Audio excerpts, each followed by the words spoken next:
All right, it's crunch time here on The Jump.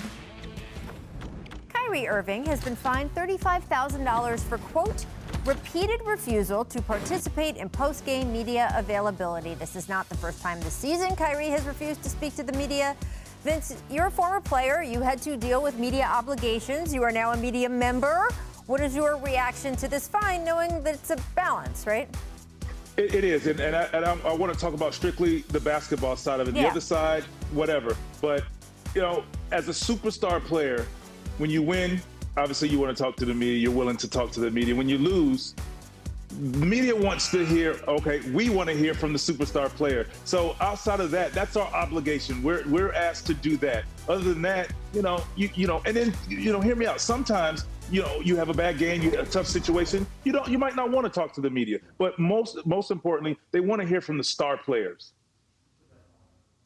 Kyrie Irving has been fined over $900,000 this year for breaking league rules of various forms. He continues to want to do it his own thing. It's going to continue to cost him. Everybody understands that. That's the end of the story. I agree. All right, for the second time today, here's what The Jump recommends. We're recommending a lot of things for you guys.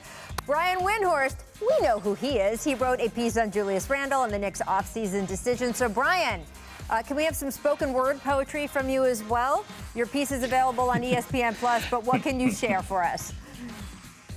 Well, if you can believe it, Julius Randle's contract for next season with the Knicks isn't even guaranteed, because when they signed him, even though they're paying him $20 million a year, they weren't even sure they wanted to keep him for 3 years.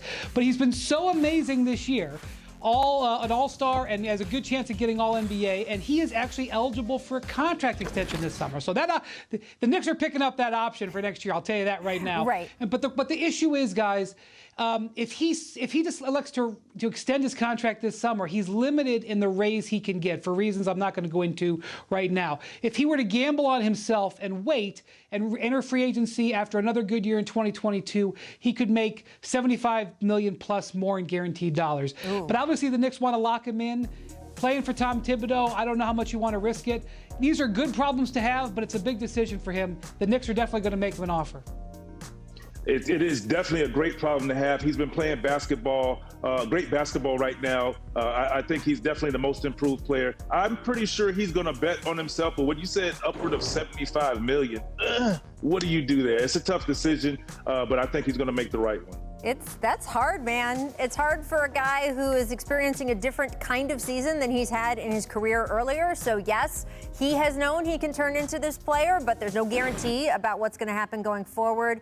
Brian, can you repeat how much, if he does take the extension, how much money are we talking? So if he takes the extension, he can add $106 million in guaranteed contract over 4 years. If he says, I'm going to bet on myself and I'm going to go into unrestricted free agency in 2022, he could sign a contract for the max with the Knicks or somewhere else that could be worth $200 million. So you're talking about $75 to $90 million, depending on where it falls. It's a gamble. But, he also could sign a shorter contract that could lock him in short term. It's a lot of money for him at the end of the day either way. If I bet on myself and I don't do well, 100 and something. If I bet on myself and do well, 201. I like that. Things are different from when you started in the NBA. I got to say that. Thanks for watching ESPN on YouTube. For live streaming sports and premium content, subscribe to ESPN+.